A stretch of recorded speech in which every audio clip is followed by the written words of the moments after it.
Seigneur, notre roi, merci pour ce temps, merci pour ces instants, merci pour ta présence au milieu de nous. Laisse que l'honneur, la gloire et la puissance te reviennent maintenant et pour le siècle. Le siècle, nous disons tous Amen. Amen. Est-ce qu'on peut acclamer le Seigneur?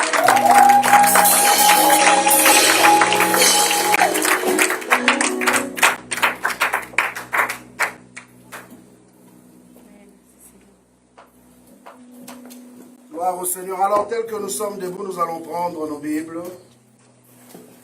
Nous sommes dans le livre de Luc, chapitre 11. Luc 11, 47 à 52.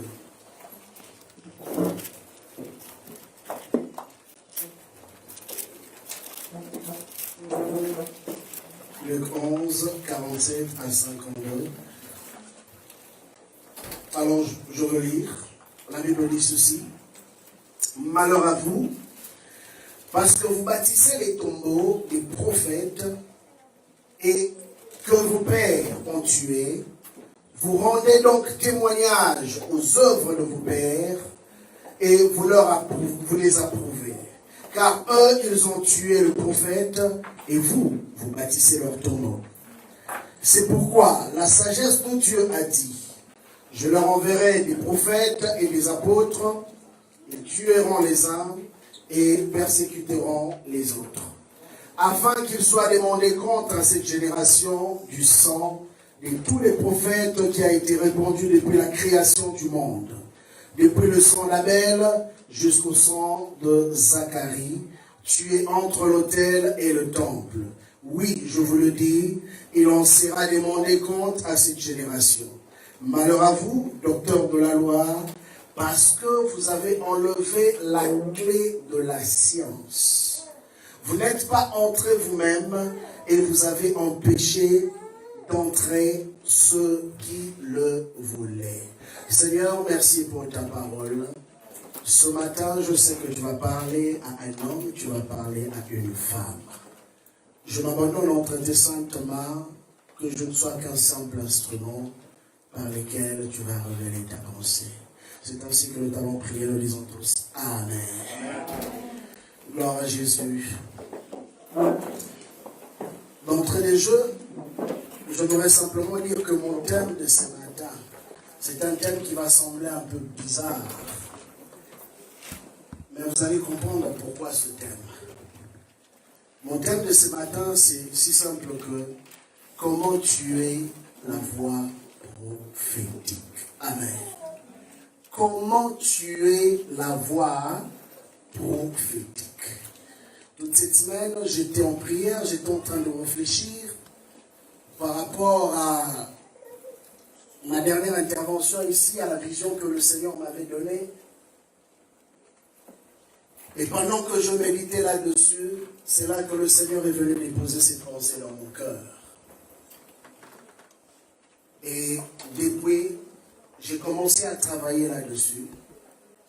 Et pendant que je travaille là-dessus, il y a beaucoup d'images que le Seigneur est en train de me montrer.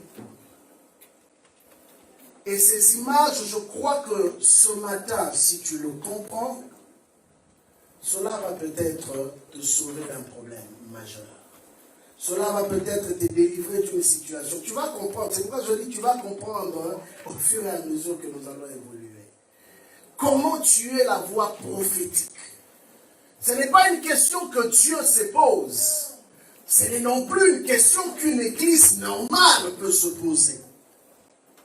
Donc, quand on vient poser une telle question, nous comprenons automatiquement que il y a des groupes de gens qui s'asseyent nuit et jour, réfléchissant sur les stratégies, réfléchissant sur la manière de faire, de comment ils peuvent arriver à détruire ou à enlever cette voix qui sert de panneau, cette voix qui sert de lumière pour l'église du Seigneur. David a dit dans le psaume, il dit,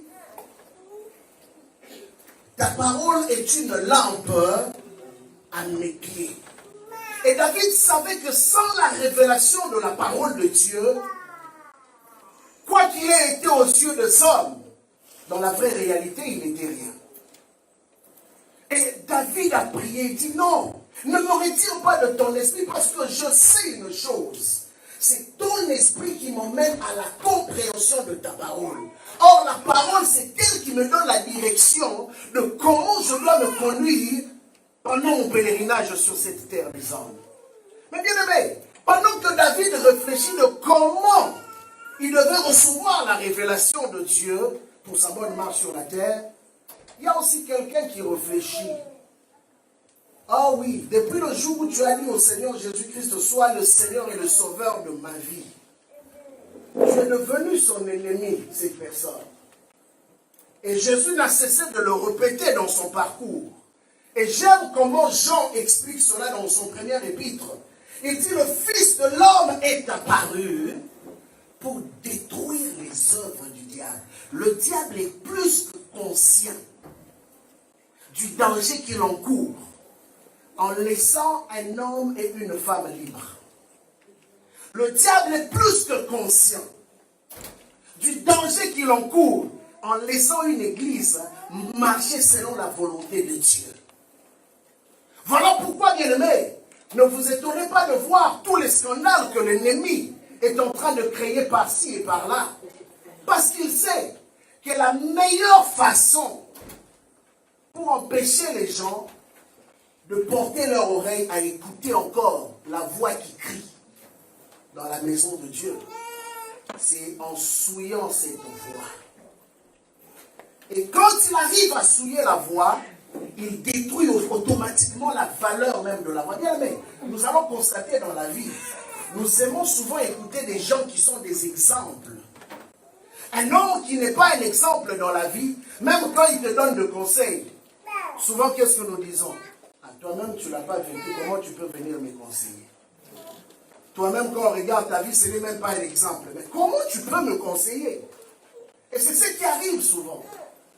Le diable cherche à ternir l'image de porteur de la voix de Dieu.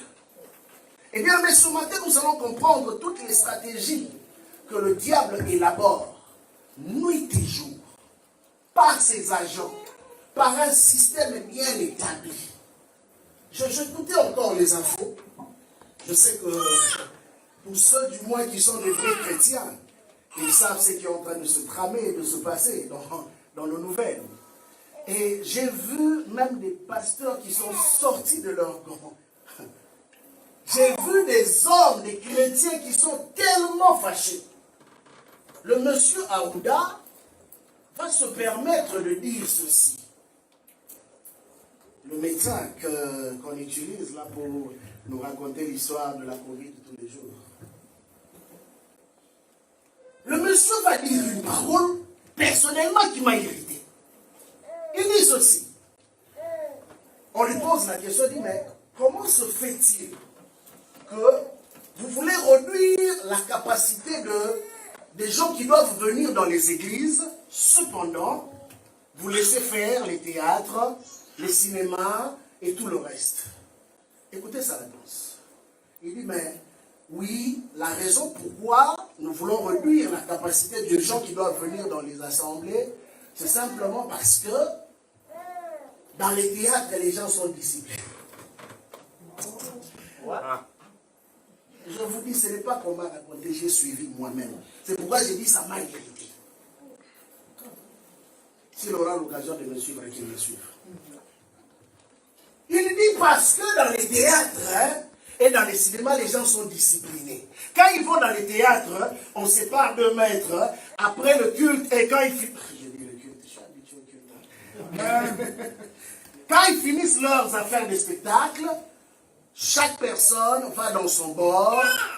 Il n'y a pas d'accolade, il n'y a pas ceci, il n'y a pas cela. Et ils considèrent les églises comme le foyer des contaminations. Moi, j'ai dit, mais monsieur Aouda, t'es menteur. En tout cas, vous allez m'excuser, mais c'est un menteur. Comment tu peux dire des choses que l'église est un foyer de contamination? Au Québec, ici, citez-moi une seule église qui est le foyer de contamination. Citez-moi une seule église. Au contraire, nous connaissons que la contamination est venue des gens qui venaient de l'extérieur, qui ont ramené ça, des gens qui venaient de l'Europe et ainsi de suite, qui ont ramené la maladie. Mais on ne citera aucune église, que ce soit au Québec ou au Canada, qui a été le foyer de contamination. Au contraire, quand ils nous ont donné des restrictions, les gens ont commencé à obéir à ce qu'ils disaient. Et la preuve, c'est que tous les jours, nous prions pour notre gouvernement. Et ce sont ces personnes qui prient pour vous, que vous, aujourd'hui, vous allez décider, ok, c'est vous que nous allons punir. Bien aimé, quand j'ai écouté cet homme, ce n'est pas à Bouddha que j'ai écouté. J'ai écouté la voix qui parlait derrière lui. Amen. Ah oui, c'est pourquoi je dis. Je sais que ça va peut-être pas plaire à certaines personnes qui auront l'occasion d'écouter ça. Mais je vais dire ce qui est dans mon cœur. Je n'ai pas écouté cet homme qui parlait. Parce que depuis longtemps, vous vous rappellerez, nous avons dit cela, que derrière tout ce qui est en train de se tramer, il y a un projet diabolique. Amen. On a dit ça. Aujourd'hui, de plus en plus, ils commencent à ressortir leur vrai visage. Il n'y a qu'une seule église. Oui, ça on doit le reconnaître. Ça s'est passé en France, à Mulhouse, qui a été l'une des églises qui a été le foyer, où je peux dire, une église où il y a eu beaucoup de contamination. Mais ce n'était pas le seul endroit. Il y a eu des concerts qui ont réuni 20 000 personnes. Il y a eu des gens qui sont morts, mais on n'en parle même pas dans les journaux. Il y a eu le stade en Italie, plus de 70 000 personnes qui a contaminé les gens. On n'en parle presque pas. Mais regardez comment même Macron et son gouvernement voulaient faire de cette histoire comme étant la base de la contagion en France. Bien aimé, ce n'est pas ces hommes que nous voyons. La Bible dit, vous n'avez pas à lutter contre la chair et le sang. Bien aimé, comprenez que votre problème, ce n'est pas les hommes. Oui, je ne peux pas m'en prendre directement à Arruda ou quoi que ce soit. Je sais que derrière lui, il y a une force qui agit. Il fait son travail, comme on peut le dire. Mais nous savons que dans ce monde est géré. Ce monde est commandité par des forces. Nous le savons. Et aussi longtemps qu'ils n'ont pas réussi à accomplir les ordres de leur maître, ils ne nous laisseront pas tranquilles. Jésus le dit ici. Il dit que certains ont tué les prophètes, vos pères. Et vous voulez faire quoi? Vous construisez des tombeaux pour eux. Ok? Vous construisez des tombeaux, donc vous voulez embellir, donner une bonne forme à une mort contre les serviteurs de Dieu, contre l'œuvre de Dieu. Vous voulez embellir cela. Vous construisez des tombeaux. Et il y en a qui ne comprennent pas que c'est le temps de vraiment se lever et de dire non aux injonctions du diable. Bien aimé, regardez ce qui a fait la force de l'église primitive. Il y avait 4 piliers. La première des choses, la Bible dit les prières. Deuxième des choses, l'enseignement. Troisième des choses, la communion fraternelle. Quatrième des choses, la fraction du pain. L'église virtuelle, moi je ne crois pas à ça. Ça peut aider, ok? Quand on est en péché, c'est normal, ça peut aider. Mais bien aimé, il n'y a rien qui peut remplacer la communion fraternelle. La Bible dit qu'il est doux et agréable pour les frères de demeurer unis ensemble. Ce qui a fait que l'église primitive soit une force, c'est malgré les persécutions, ces gens trouvaient des voies et moyens pour être ensemble. Et bien aimé, ils ne s'arrêtent pas seulement là. Ils veulent entrer dans nos maisons. Rappelez-vous d'une chose. En réalité, le diable ne cherchait pas tous les garçons qui étaient nés en Égypte. Il cherchait Moïse. Mais pour avoir Moïse, comme il ne connaissait pas Moïse, il devait s'en prendre à tous les enfants mâles. Donc on vous donne une loi qui met tout le monde dans le même lot, mais derrière, ce n'est pas tout le monde. Hérode voulait s'en prendre à Jésus. Il a fait pareil comme le pharaon. Il a dit non, il faut qu'on tue tous les garçons, tous les enfants mâles de tel âge à tel âge.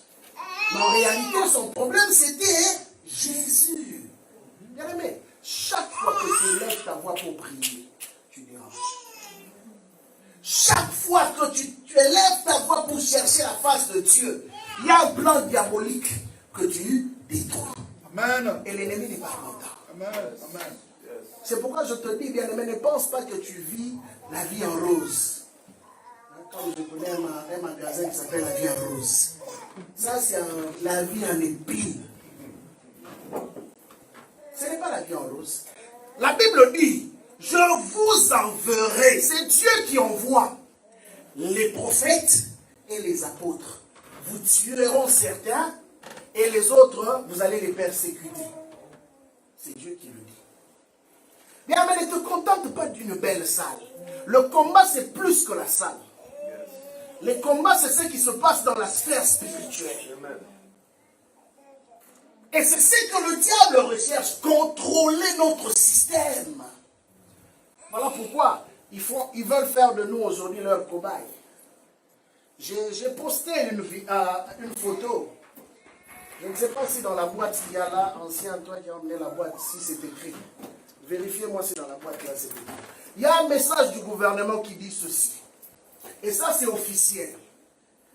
Dans les premières boîtes des masques qu'ils étaient en train de nous vendre, un message clair du gouvernement qui dit que ce masque ne vous protège pas contre le coronavirus. Est-ce que vous avez vu ça?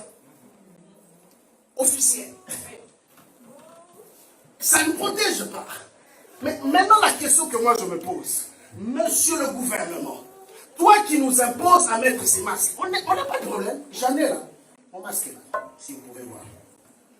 Mais ma question est celle-ci.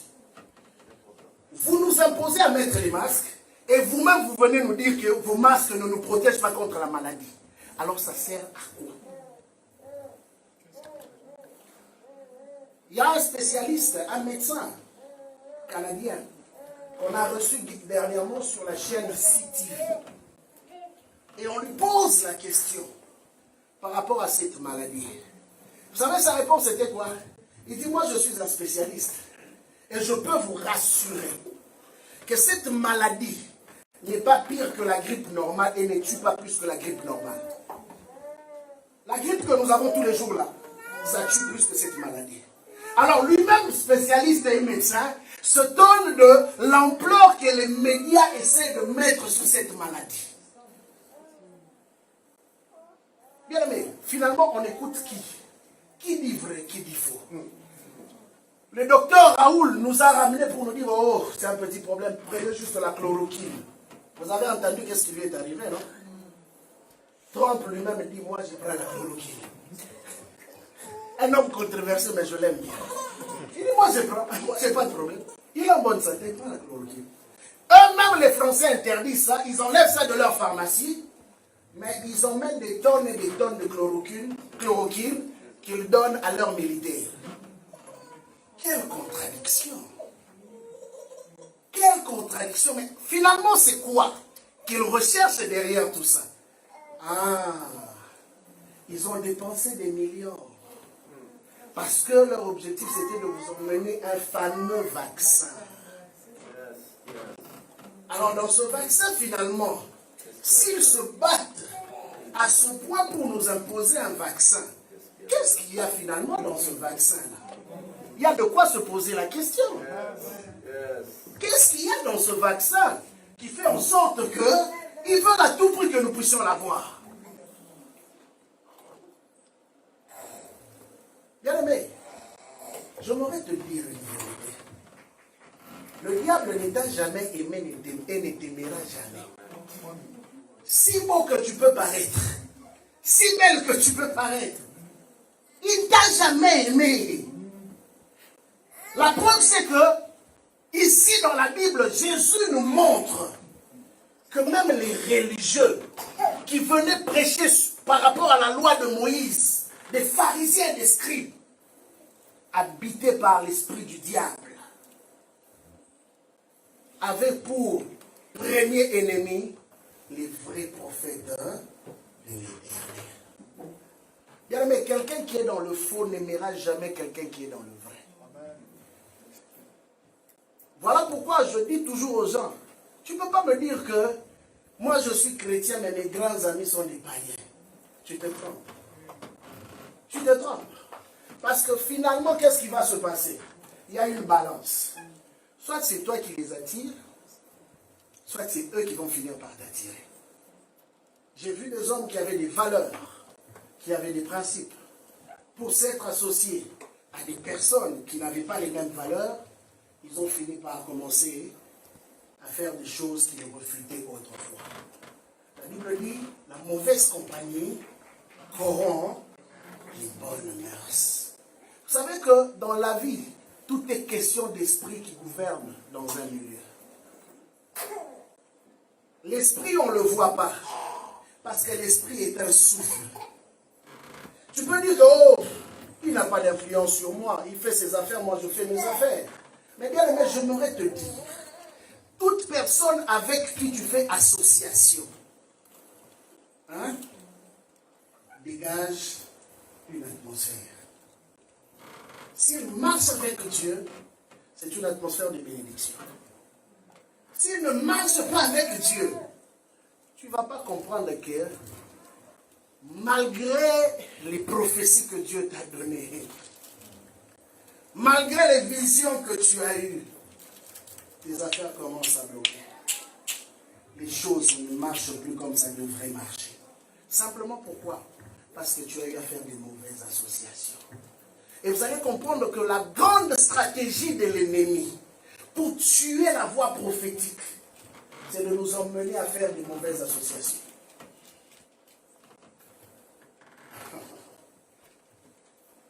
Pourquoi? Parce que la voie prophétique, c'est cette voie que Dieu utilise pour révéler sa pensée à l'homme ou à l'humanité. Et un homme, comme on dit, un homme averti en vaut deux. Et un homme qui connaît la révélation, qui a la pensée de Dieu, saura comment marcher dans sa vie. Vous savez pourquoi beaucoup de gens font des erreurs? C'est simplement parce que beaucoup ignorent ce que Dieu attend d'eux.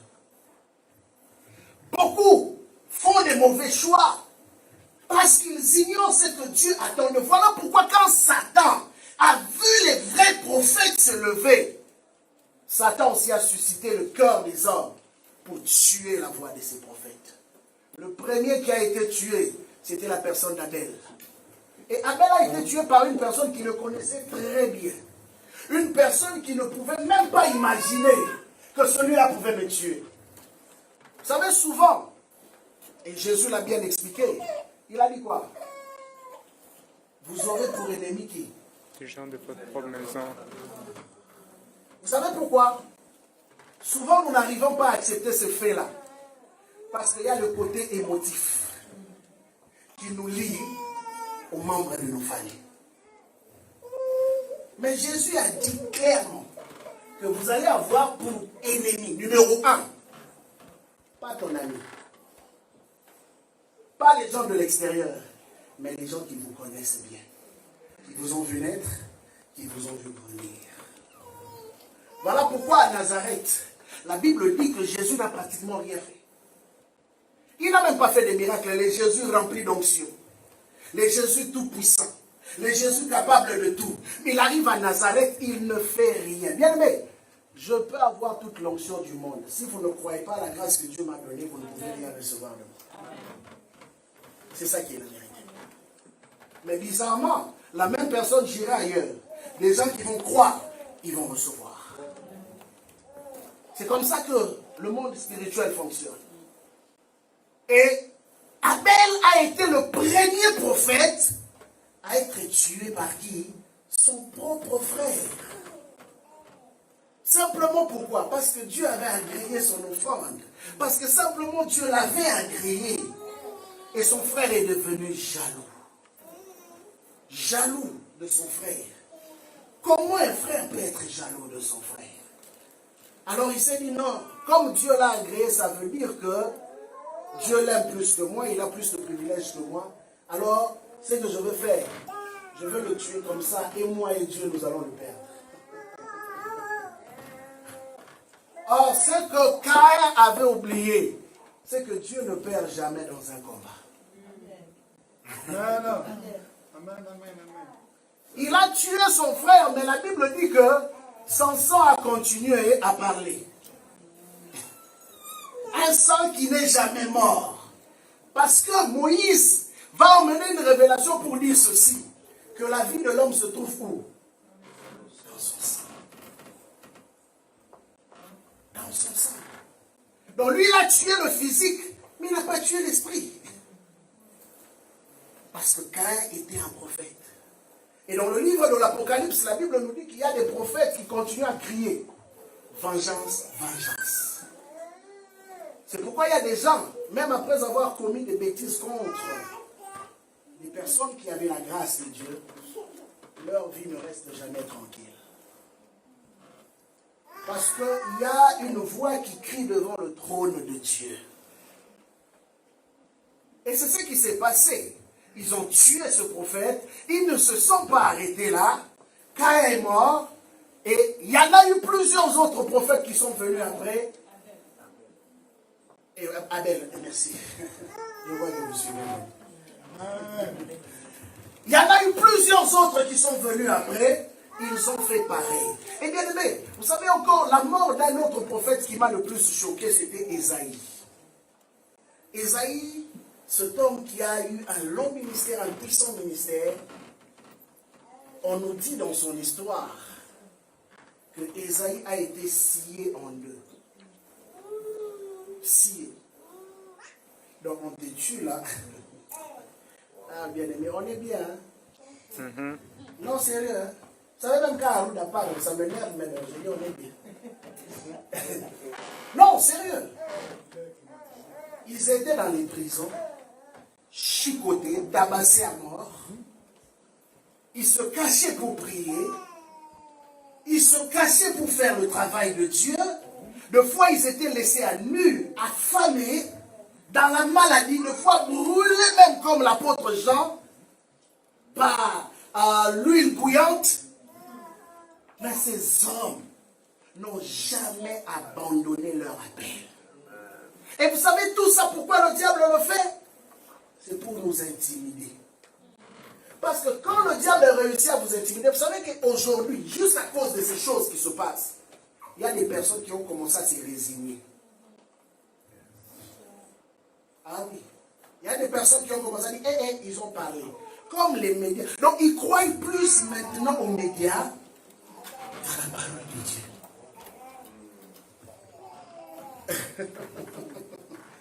Donc, ils sont même chaque jour devant la télé. Qu'est-ce que Harouda va dire? Qu'est-ce que l'ego va dire? Mais as-tu lu ta Bible? Il ne sait même pas où est-ce qu'il a laissé sa Bible. Mais il sait ce que Harouda a dit. Il sait ce que l'ego a dit. Voilà pourquoi quand tu entends ces choses, ça influence ton mental plus que la parole de Dieu. Bien aimé, Paul a dit dans le livre de Romains 8, ça c'est l'un de mes chapitres préférés de la Bible. Il y en a plusieurs, mais ça c'est l'un. Il dit, qui me séparera de l'amour de Christ? Amen. Ni la mort, amen, ni les tribulations. Amen. Oh bien-aimé, même si ces choses arrivaient, j'aime l'attitude des 3 amis de Daniel. Ils ont dit, roi, place-nous dans la fournaise. Dieu nous délivrera, à coup sûr. Mais une chose est vraie, même si Dieu ne nous délivre pas, nous n'allons pas fléchir nos genoux devant ta statuette. Où sont ces chrétiens aujourd'hui? Où sont-ils? Les gens commencent à se résigner, ils ont peur. Ah oui, ça c'est l'un des plus grands instruments que le diable utilise. Vous pensez écouter des hommes qui parlent? Non, regardez ce qu'il y a derrière. Comment peux-tu imaginer que tous les médias dans le monde tiennent le même langage? Hein? Même dans les pays où on peut compter deux, ils ont des masques aujourd'hui. Ah, frère, vous avez un problème ou quoi? Deux personnes à Corona, mais ils ont des masques. Mais c'est pourquoi? Vous avez le paludisme tous les jours. Vous avez des maladies même qui vous tuent plus que ça. Vous n'avez jamais mis de masque. Vous vivez à côté de caniveaux compliqués. Je vous dis, j'ai vu des moustiques compliqués. Moustiques en santé. Mais les gens là vivent sans masque. Sans moustiquaire. Donc, aïe, aïe, aïe. Un moustique qui a tellement bu le sang, que même pour voler, ça devient lourd. Mais, ils vivent. Imaginez, un petit oiseau. Mais ils vivent. Et on dit seulement Corona. Ce n'est même pas arrivé chez toi. Mais tu mets un masque dans une température de combien? 40 degrés Celsius. Mais tu vas mourir d'asphyxie. Il y a même des médecins qui se sont levés pour dire que le vent que nous sortons et que nous aspirons à nouveau, ça crée... C'est pas bon pour la santé. Parce qu'en réalité, ce que nous dégageons doit partir. Ne doit plus revenir. Mais maintenant, toi, tu vas dire, même les médecins, ils mettent le masque et quand seulement ils doivent entrer dans la salle, consulter. Quand ils terminent, ils l'enlèvent. Maintenant, toi, on t'oblige à avoir ça la journée longue. Imaginez-vous les gens qui travaillent avec pendant 8 heures du temps. Bien aimé, dans les années à venir, attendez-vous une chose. Vous allez entendre les noms des maladies qui vont se développer dans les corps des gens qui n'ont jamais existé. Mais eux, ils savent. Mais ils ne vont pas vous le dire. Quand ça va arriver, là, ils vont dire, oh, on avait fait une erreur. Maintenant, on va trouver une autre formule. Mais c'est pendant qu'il y a déjà la conséquence dans la santé des gens. Et ils le savent. Ils le savent. Mais comme il y a un projet qu'ils sont en train de poursuivre, ils doivent arriver à leur fin. Au début, ils pensaient que les gens allaient facilement avoir peur et aller prendre le vaccin. Mais regardez comment Dieu a suscité de voix juste au milieu professionnel. Entre eux, il a commencé à avoir des discordes. Vous savez pourquoi? Parce qu'il y a eu une église pendant ces temps qui a prié. Il y a eu une église qui a fléchi les genoux, qui a dit, Seigneur, non, nous ne voulons pas de ça. Et Dieu a commencé à susciter ces hommes. Ce ne sont pas des chrétiens. Tous ceux qui se sont levés contre ce programme-là. J'ai suivi même des émissions, des gens qui ont dit que c'était un programme des Illuminati, mais qui n'étaient pas des chrétiens. C'est Dieu qui l'a fait. Bien aimé, à l'époque de l'église, quand l'église était combattue, Dieu a suscité un Gamaliel qui était aussi un pharisien. Et c'est Gamaliel qui a défendu la cause de l'église. Il n'était pas chrétien. Voilà pourquoi ce n'est pas un temps de céder à la peur. J'insiste encore. Ce n'est pas un temps de dire que, oh, ils ont parlé. Mais ta Bible te dit quoi? Qu'est-ce que Dieu te demande de faire en ce temps-ci? Qu'est-ce que le Saint-Esprit te demande de faire? Il peut arriver des temps où on dit à tout le monde de rester à la maison et Dieu te dit, sors, va prophétiser. Tu vas faire quoi? Hein? Tu vas dire que le gouvernement a dit. Vous savez pourquoi? Tu aimes bien ta veste. Tellement que tu aimes ta veste et tu n'aimes pas au fait le costume de la prison. Les apôtres n'ont pas regardé à leur vie. Aujourd'hui, ils ont été jugés dignes. Ces prophètes ont été jugés dignes. On les a cités même parmi les héros de la foi, simplement parce que leur vie leur importait plus. Tout ce qui était important pour eux, c'était de faire la volonté de Dieu. Oh, bien aimé, la foi, c'est une folie. Obéir à Dieu, c'est une folie. Obéir à Dieu n'est pas facile. Mais seuls les amoureux sont capables de faire n'importe quel sacrifice. Mais j'ai vu des personnes, il y a des maisons où personne n'entrait. Mais parce qu'il aimait une fille qui était dans cette maison, il était obligé de fois d'escalader le mur. À ses risques. Vous connaissez ces maisons, on écrit chien méchant, n'entrez pas. Lui, il a oublié qu'il y avait chien méchant. Simplement pourquoi? Hein? Parce qu'il est tombé amoureux. C'est pourquoi les Français disent que l'amour rend aveugle. Est-ce que ton amour pour Dieu est arrivé au point de t'emmener à devenir aveugle? Est-ce que l'église d'aujourd'hui est aveugle ou elle voit? Une église qui réfléchit beaucoup. Et vous savez, des fois, quand il y a trop de réflexion, il n'y a plus de résolution. Et il n'y a pas de décision. Mais quand on agit comme ce que Jésus a dit, il dit, le royaume de cieux appartient aux petits enfants. Un enfant ne réfléchit pas. Un enfant, quand tu lui dis, fais ça, il le fait. Il le fait sans réfléchir. Un enfant, quand tu lui dis, saute, il saute. Parce qu'il a confiance que papa ou maman va m'attraper. Et c'est cette foi que Dieu te veut que tu puisses avoir. C'est cette dimension-là qui va emmener l'Esprit de Dieu à se mouvoir dans ta vie. Alors, j'aimerais te dire, à chaque fois que Dieu, depuis l'ancienne alliance jusqu'à présent, décide d'élever un homme ou un groupe d'hommes, le diable aussi de son côté élève des hommes. Pour contrefaire ce que Dieu est sur le point de faire. À chaque fois que Dieu veut élever une génération, le diable aussi se lève. Bien même nous avons prié pour le réveil. Et nous savons que nous sommes à la porte de ce grand réveil. Et arrivant à la porte de ce grand réveil, il y a quelqu'un qui vient frapper à notre porte, il s'appelle Corona. Et Corona vous dit, restez chez vous. N'est-ce pas? Restez chez vous.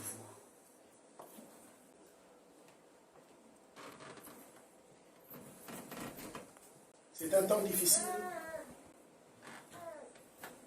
Certes, mais c'est un temps aussi glorieux. Un temps glorieux parce que c'est dans les moments de crise que Dieu a toujours suscité des hommes. C'est quand il y avait une crise que Moïse est venu. C'est quand il y avait une crise que Jephthé est venu. C'est quand il y avait une crise que Samson est venu. C'est quand il y avait une crise que Dieu a suscité des hommes comme David. C'est toujours dans des moments troubles que Dieu élève des hommes et des femmes qui sont disposés. Et c'est à travers ces personnes que la voix prophétique se fait entendre. Il y avait un moment sombre de l'humanité où Dieu n'a pas parlé pendant près de 400 ans.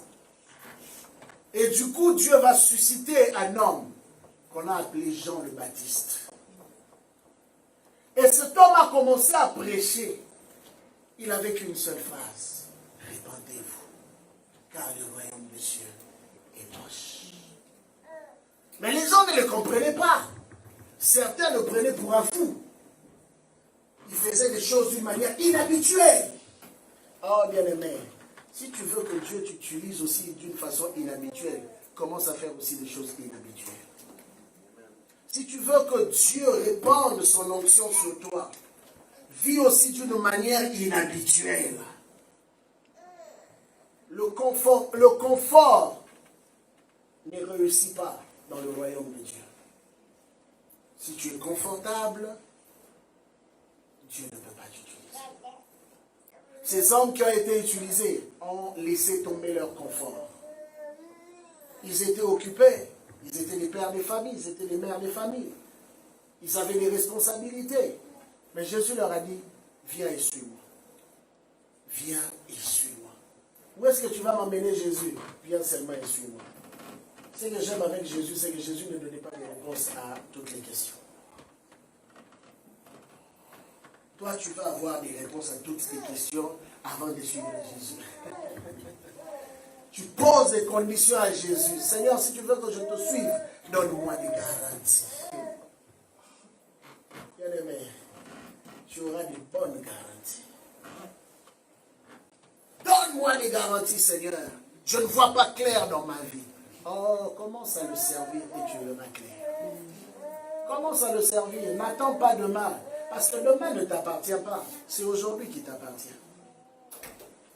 Qui pouvait imaginer que cette année, on allait avoir cette grande surprise qu'on a eue pendant près de 6 mois? On ne contrôle pas la vie. Personne d'entre nous n'a la gestion totale de la vie. Je connais un homme qui gagnait très bien sa vie, très bien. Un professeur d'université. Il était très bien assis. Mais un jour, pose un petit problème à la maison. Il s'énerve.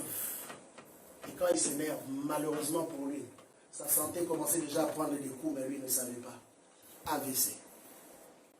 Ah oui. Heureusement pour lui, il est encore vivant.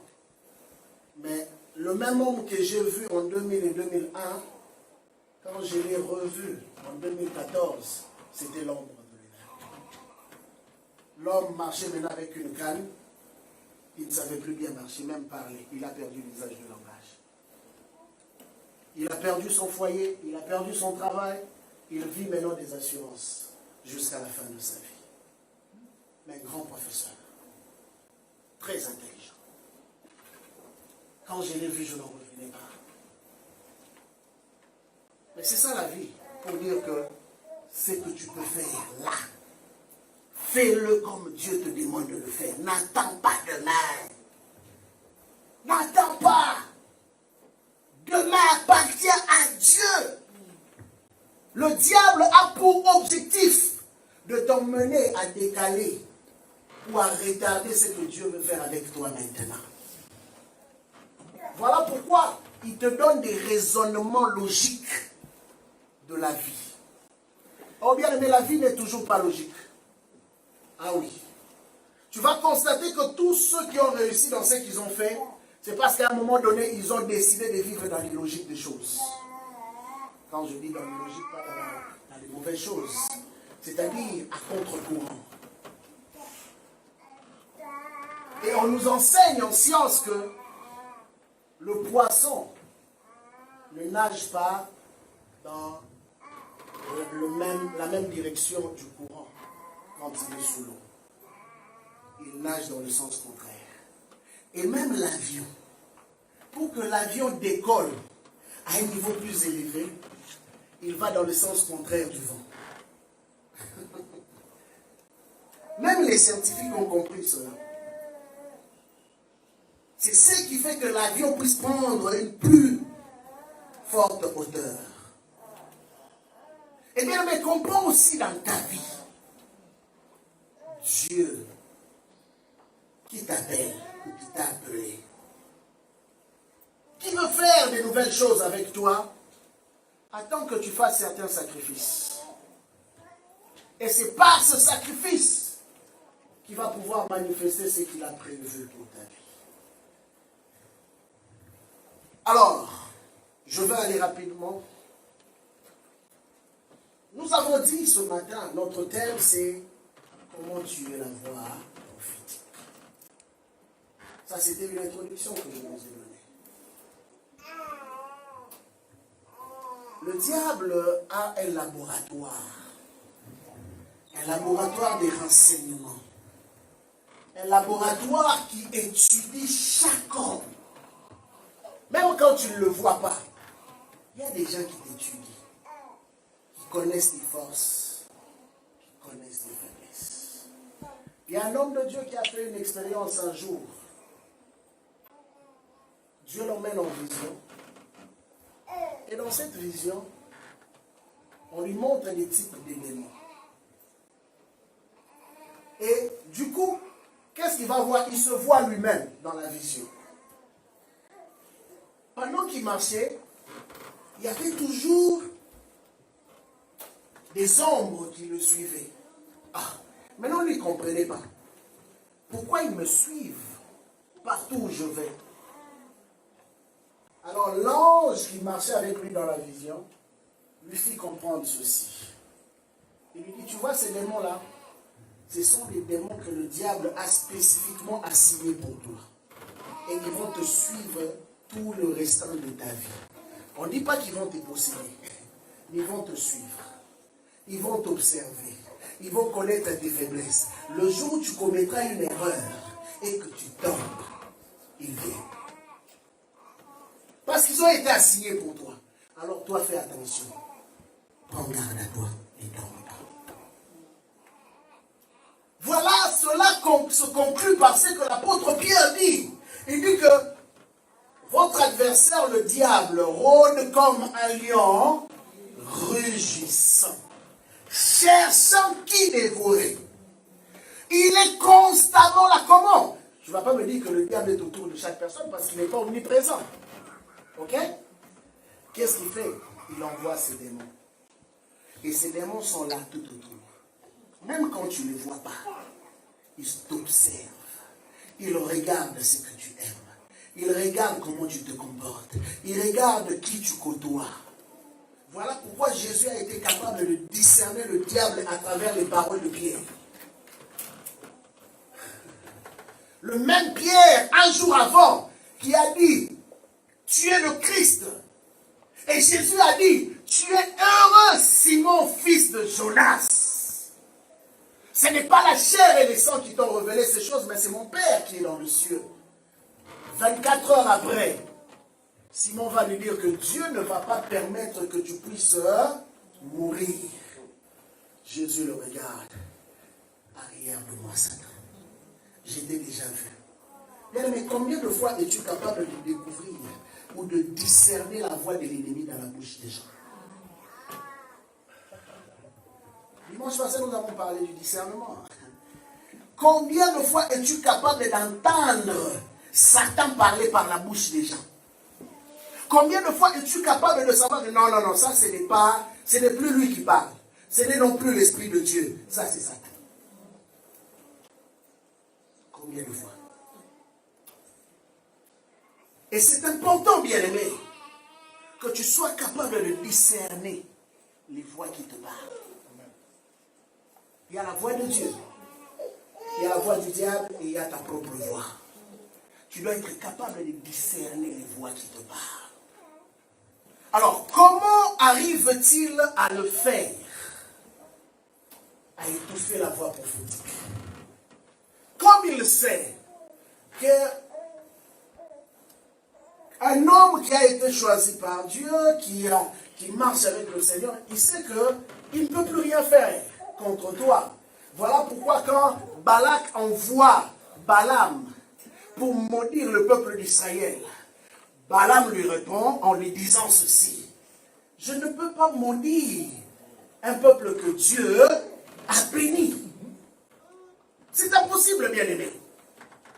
Quand tu es béni, tu es béni. Mais une chose, le diable étant spirituel, étant un esprit, il sait que la seule chose qui peut souiller une bénédiction, c'est le péché. Alors, Balaam, qui était aussi un homme spirituel, écoutez bien, ça c'est un prophète qui donne des conseils à un roi. Waouh! Il dit, roi, je sais que je ne peux pas les maudire. Parce que même quand je vais ouvrir ma bouche pour les maudire, il y a des paroles de bénédiction qui sortent. Ok? Dieu était capable même de gérer la bouche du prophète. Mais il dit ceci. Mais je connais dans le monde spirituel un principe. Si ces hommes arrivent seulement à pécher, la malédiction automatiquement va rentrer. Alors tu vas faire quelque chose. Envoie-leur des filles. Et quand ils tomberont dans le péché avec eux, avec elles, automatiquement, la malédiction, je n'aurai même pas besoin de forcer. La malédiction va pouvoir les atteindre. Et ça, c'est un prophète qui donne des conseils à un roi corrompu. Vous savez tout ça pourquoi? L'argent. Alors, la première des choses que le diable utilise, c'est la corruption. La corruption. Pourquoi la corruption? La Bible nous montre que à chaque fois que nous refusons de suivre la voie qui a été tracée par Dieu, nous corrompons notre âme. La corruption, en fait, c'est un chemin détourné par lequel nous passons pour atteindre un but. Mais ce but, généralement, c'est pour notre propre satisfaction. La première des choses qu'il utilise, c'est la corruption. Voilà pourquoi un homme qui marche avec Dieu et qui devient corrompu est plus dangereux qu'un païen. La personne qui a donné la formule de la chute du peuple d'Israël, ce n'était pas un païen, c'était un prophète. En réalité, qu'est-ce qui se passe? C'est la voie que le diable voulait tuer. Parce que par lui, Dieu parlait à son peuple. Et pour emmener le peuple à la corruption, il fallait commencer par détruire la voie prophétique. Et dès lors que la voie prophétique était détruite, le peuple était exposé à la corruption. La première des choses, c'est la corruption. La deuxième des choses, c'est l'orgueil. Quand quelqu'un devient corrompu, il n'aime plus qu'on lui reproche. Il sait que j'agis mal. Mais toi qui lui reproches, c'est toi qui deviens son premier ennemi. Je me rappelle une soeur qui travaillait en Afrique, là, qui m'appelle et dit, mais pasteur, les gens ici sont bizarres. Quand tu donnes des conseils aux gens de se comporter d'une manière correcte, vous savez la réponse qu'on lui donnait? On dit, tu penses que c'est toi qui vas arranger ce pays. Tu penses. Et parmi eux, il y a des chrétiens et des chrétiennes. On lui dit ça comme ça, cache. Tu penses que c'est toi qui vas arranger ce pays. Mais si elle n'est pas capable d'arranger ce pays, et vous autres même. Donc ça veut dire que c'est un pays qui est voué à la perdition, à l'échec. Parce que personne ne peut avoir l'idée de se dire que non, si tout le monde est corrompu, moi je peux faire la différence. Corrompu de la tête jusqu'aux pieds, jusqu'à la moelle épinière. On lui dit ça clairement. Alors c'est pour dire quoi? Quand il y a la corruption, il y a l'orgueil. Quelqu'un qui vit mal ne veut pas qu'on lui dise, mon frère tu vis mal, ma soeur tu vis mal. Change de vie. Troisième de chose, c'est l'immoralité. Là où il y a la corruption, l'orgueil qui vient, et la Bible dit que l'orgueil est le commencement de la chute. Ah oui.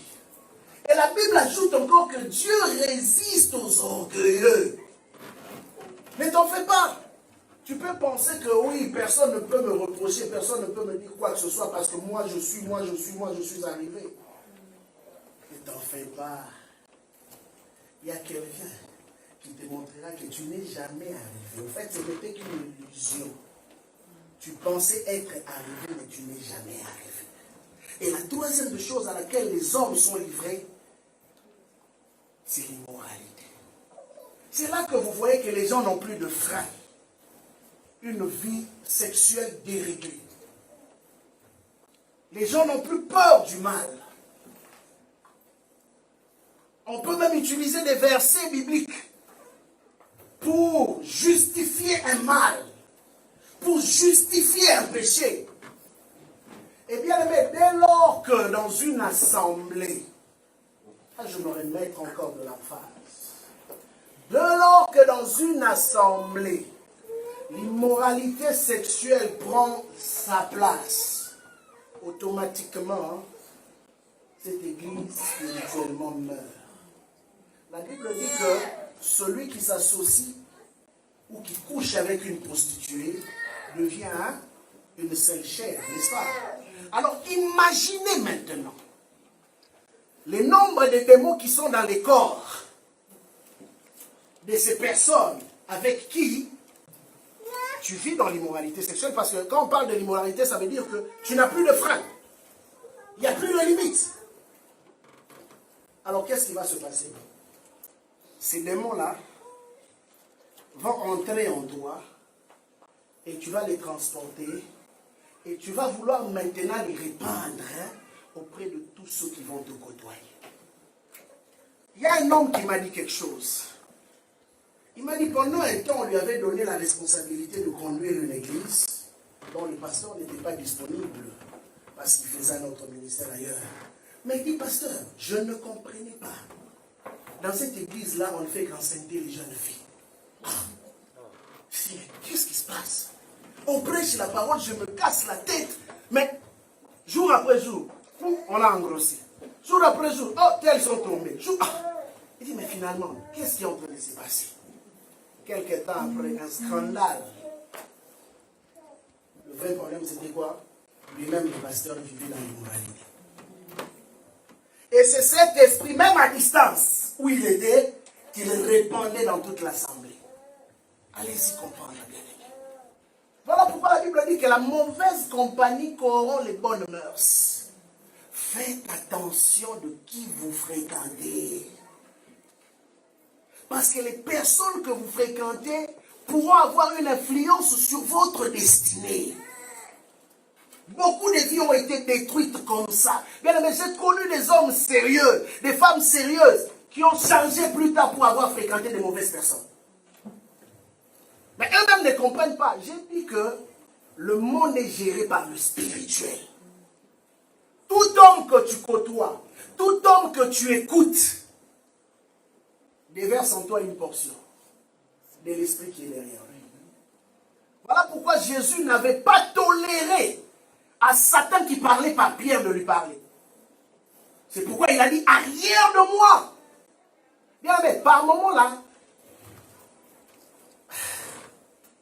au nom de la soi-disant ou du soi-disant amour, on devient de fois trop tolérant dans la maison de Dieu. Au nom de, je ne sais pas, des gens qui ne veulent pas des conflits. Ok? Jésus a dit, je ne suis pas venu apporter la paix, mais je suis venu apporter. Jésus, pas moi, Jésus. Le ministère de Jésus a créé des conflits, vous savez ça? Oh. La Bible dit ceci, que ce fils, ok, causera la chute et le relèvement de plusieurs coups en Israël. Et il sera appelé comment? Le fils de la contradiction. Bien aimé, ne vis jamais en état d'accord avec tout le monde. Si toi tu es d'accord avec tout le monde, c'est que c'est toi le problème. Ah oui. Il faut qu'à un moment donné, les gens disent, c'est toi là, on ne te comprend pas.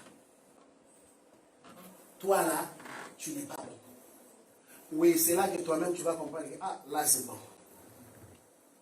Mais pas toi-même en créant des conflits, en marchant sur les principes de la parole. Et quand tu marches sur le principe de la parole, sois-en sûr d'une chose, les conflits sont inévitables. Pourquoi les conflits sont inévitables? J'ai expliqué encore, je reviens encore là-dessus. Je voudrais vraiment que tu me comprennes très bien. Parce qu'un homme qui n'est pas habité par le Saint-Esprit est habité par un autre esprit. Et qui n'est pas de Dieu. Et sois-en sûr, tu ne peux pas être en accord avec quelqu'un qui n'est pas habité par l'Esprit de Dieu. Et par preuve, tous ceux qui viennent à l'église ne sont pas convertis. Savez-vous qu'il y a des sorciers qui viennent au milieu de nous? Savez-vous qu'il y a des agents du diable qui viennent au milieu de nous? Je nous ai raconté une histoire ici une fois. Mon dernier service avant de quitter le pays. Je priais pour un couple, un militaire et sa femme. Pour moi, c'était...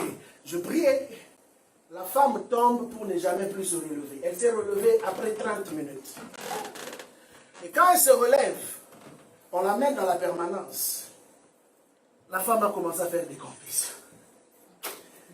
Qu'elle était une sorcière. Mais ils sont venus à l'église. Hein, et ils étaient assis où?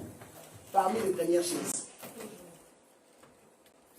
Ils disaient aussi Amen quand j'ai prêché.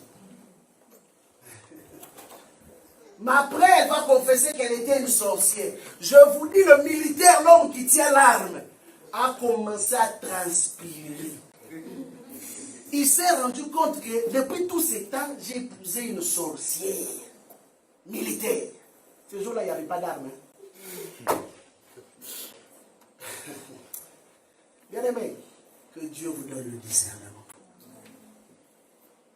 Vous allez comprendre que quand on dit l'amour, dans l'amour, il y a aussi le jugement.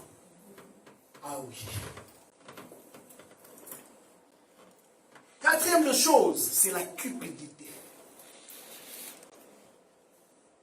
Vous allez constater que les gens deviennent plus portés à l'argent. Le matériel. Ils veulent avoir. Quand on parle de l'argent, là, les gens disent Amen. Quand on dit convertissez-vous, oh, aujourd'hui, il a prêché des messages de condamnation. Ils n'aiment pas supporter qu'on leur dise changer de vie. Mais quand on dit Dieu va te bénir, Amen. Là, ils peuvent même soulever la chaise. Mais change ta vie d'abord. Dieu veut bénir tout le monde. C'est ça la volonté de Dieu. Mais à quel prix? Si la bénédiction va t'emmener en enfer, ça sert à quoi? Tu vas brûler avec ton argent. Tu vas brûler avec tes voitures et tes châteaux.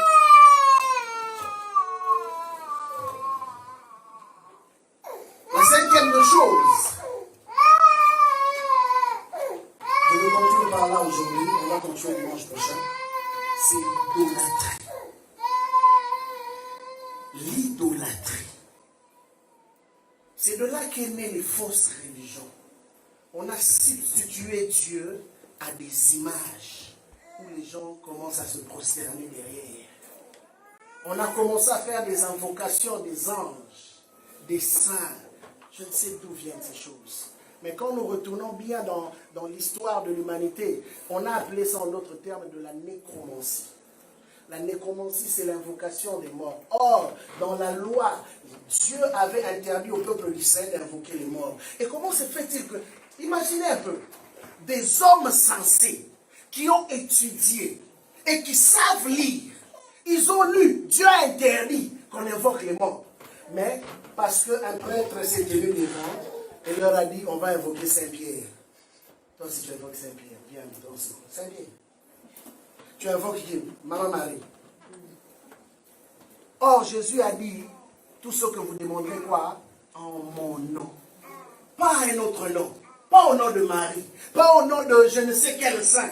Du pasteur Noé. Comme il y a des gens qui disent que j'étais malade. J'ai pris la photo de Daddy. J'ai mis sur mon oreiller. Et la maladie est partie. Idolâtre. Idolâtre. Il y a des gens qui aiment leur pasteur plus que Dieu. Bien aimé, je ne veux pas que tu me cherches des problèmes devant Dieu. En tout cas, si tu fais partie, va te repentir. Va chercher, va régler avec Dieu. Ah oui, oui, oui. Il y a des gens qui aiment leur pasteur plus que Dieu. Tout ce que leur pasteur dit, c'est oui, amen. Vous ne prenez même pas le temps d'aller lire la Bible. Donc, on peut bien vous mentir. Lisez vos Bibles. Les idolâtres. Il n'y a pas que l'idolâtrie au niveau des églises. Il y a des gens qui sont devenus idoles d'eux-mêmes. Ils s'aiment tellement que quand il est devant le miroir ou quand elle est devant le miroir, il y a un truc là, je ne sais pas. Le diable vraiment réussit son coup. Aujourd'hui, là, avec les histoires d'Internet, là, comment on appelle ça? Instagram. Bon, finalement, c'est quoi? Instagram. Toi, tu dis Instagram, l'autre dit, d'autres disent Instagram. Snap et... Ok. Tu vois les gens, tu es assis chez toi, ou dans ta voiture, tu commences à te regarder toi-même. Est-ce que tu es normal? Non, sérieux. Entre-nous. Donc tu es assis chez toi. Tu prends ton truc, tu te regardes et tu penses que tout le monde voit comment tu te regardes. Bon, maintenant on va faire quoi avec ça? J'aime, hein? Et là tu te sens bien. Les gens ont liké. Vous voyez comment l'idolâtrie se développe? On devient amoureux de soi-même plus que même. Hein? d'être amoureux de Dieu. Faites attention. Vous allez tellement susciter la colère de Dieu qu'un jour Dieu va changer son visage. Vous savez, il y a un vieux de notre quartier qui nous accoste. On revenait d'une course, il nous accoste. Il dit, je vais vous raconter une histoire. Vous allez rire. Mais bon, on s'est dit, bon, quelle histoire il va nous raconter? Il dit, bon, il y a un homme avec une femme qui roulait dans une voiture. Et du coup, ils ont eu un accident. Tous deux dans le coma. Et l'homme est mort. La femme, quelques temps après, va se réveiller, sort du coma. Et quand il sort du coma, elle dit aux gens qui étaient autour d'elle, Dieu m'a parlé. Dieu m'a dit, toi, tu ne vas pas mourir, tu vas vivre longtemps. Ah, elle a béni Dieu. Parce que Dieu lui a accordé encore une seconde chance. C'est bon. Mais maintenant, quelques temps après, un homme s'est présenté encore pour l'épouser. Alors, c'est une bonne chose encore. Qu'est-ce qu'elle va faire, la dame? Elle va chez les chirurgiens esthétiques. Elle change son corps parce qu'elle n'aimait plus son corps. Donc, elle trouvait qu'elle était trop remplie. Elle voulait devenir un peu svelte, hein, un peu là, hein, comme Snapshot. Alors, elle fait ça, on la change, tout était beau. Elle se marie, quelques temps après, un chauffard qui venait de je ne sais où est venu la tamponner. La dame meurt. Et elle se retrouve devant Dieu. Elle dit à Dieu, mais Seigneur, donc toi tu m'as menti. Tu m'avais dit que j'allais vivre plus longtemps. Mais comment se fait-il que je suis morte? Et vous connaissez la réponse de Dieu? Dieu lui dit, en tout cas, toi, je ne te reconnais pas. Moi, je connais la première dame là, mais toi, je ne te connais pas. J'avais promis à la première, pas à toi. C'est ça le problème. Tu veux porter une identité qui n'est pas la tienne. On va prier. On va remercie.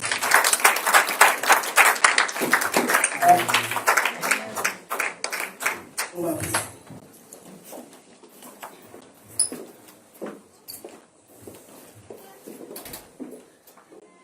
Je voudrais que ce jour-là, quand tu auras à te présenter, que Dieu puisse te reconnaître. Qu'il dise, ouais, c'est vraiment celui ou celle que moi j'ai envoyé. Tu vas prier ce matin. Dis à Dieu, Seigneur, que ma lampe demeure allumée au-devant de toi. Ne laisse rien de toutes ces 5 choses m'atteindre. Ni la corruption, ni la cupidité, ni l'immoralité, ni l'idolâtrie, ni l'orgueil. Garde mon cœur dans ta volonté, Seigneur, et que je marche dans ta crainte.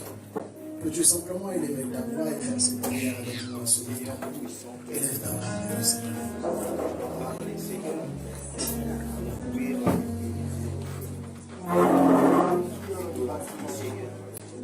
Garde mon cœur pour ces choses.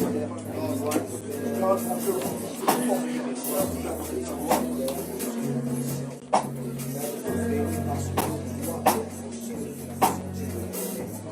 Seigneur, que tu veux voir les hommes et les femmes, tu veux s'attacher à toi.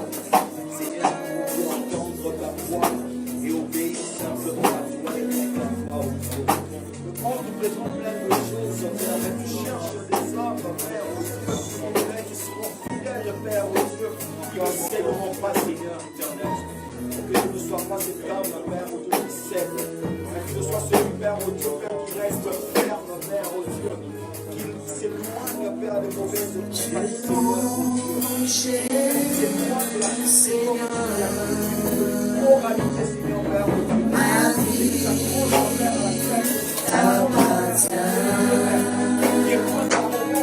Tu es mon rocher, Seigneur.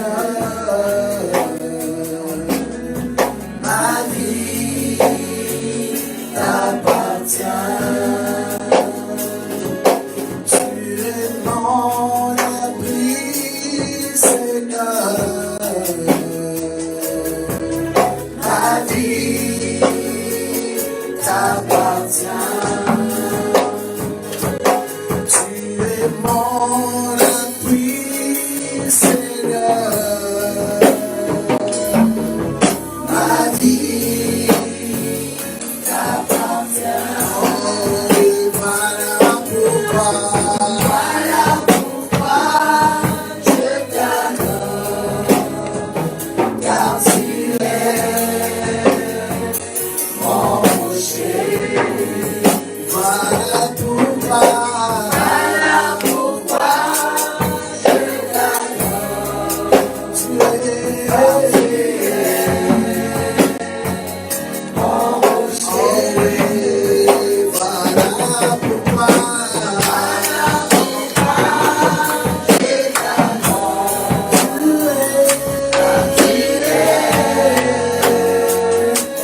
Acclamer le Seigneur.